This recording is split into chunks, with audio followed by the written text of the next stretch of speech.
مسلم شریف حدیث نمبر 4879 کا مفہوم پاک ہے کہ جو بھی کہے رضیت باللہ ربا و بالاسلام دینا و بمحمد صلی اللہ علیہ وآلہ وسلم نبیہ تو جنت اس پر واجب ہو جاتی ہے۔ جب یہ بات حضرت ابو سعید خدری رضی اللہ عنہ نے سنی تو نبی پاک صلی اللہ علیہ وسلم سے عرض کیا، یا رسول اللہ صلی اللہ علیہ وآلہ وسلم دوبارہ ارشاد فرمائیے۔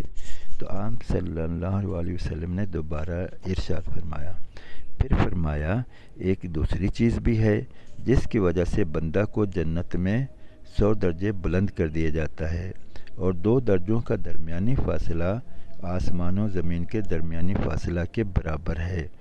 انہوں نے پوچھا، یا رسول اللہ صلی اللہ علیہ وسلم وہ کیا چیز ہے؟ ارشاد فرمایا، اللہ کے راستے میں جہاد ہے، اللہ کے راستے میں جہاد ہے۔